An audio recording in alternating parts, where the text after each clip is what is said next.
Hello and welcome to On Walking the Way.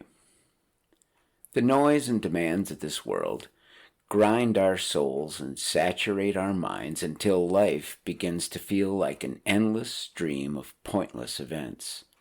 We crave peace and quiet, but when we try to quiet ourselves, the noise inside is as loud as the noise outside.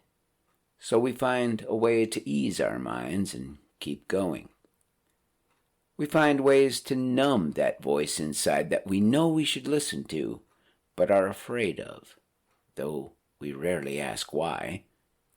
But every once in a while, something happens that shatters the noise we've grown so used to and forces us into a silence we can't ignore.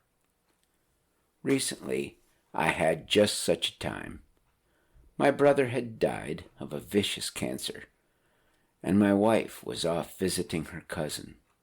And at the end of the day, as I sat in an empty house, I was forced into a silence I could feel. The loss of my brother and the emptiness of my house conspired together to force me into a place where there was no distractions to hide behind.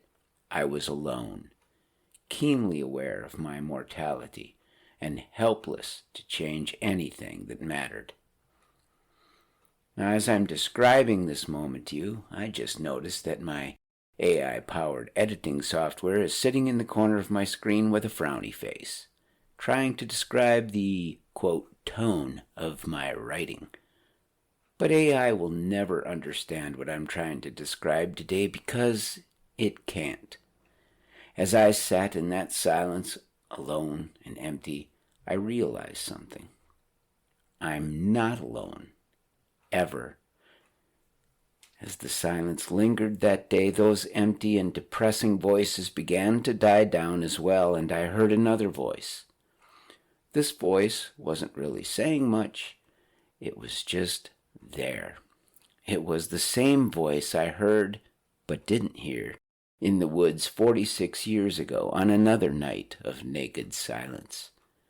It is the voice that is there whenever life overwhelms my false sense of understanding and control, and it begs a question.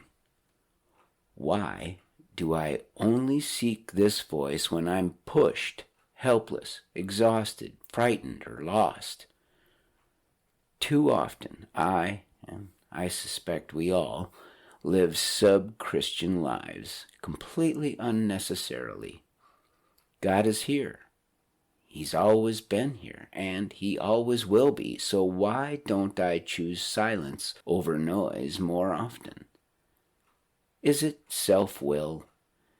Is it lingering guilt? Is it fear? Whatever it is, my noisy life is drowning out the one sound that can give my life meaning. The voice of God. This week, instead of running from silence, let's run to silence. Let's go voluntarily instead of kicking and screaming all the way. God is waiting for us to stop, to listen, to take a true Sabbath and find rest in Him.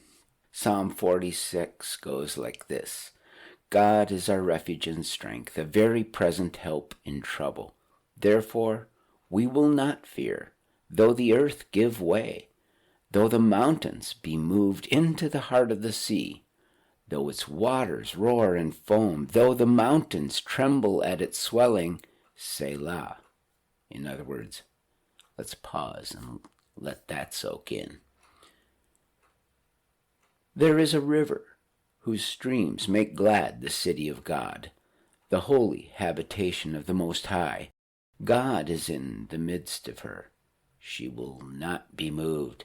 God will help her when morning dawns. The nations rage, the kingdoms totter. He utters his voice, the earth melts.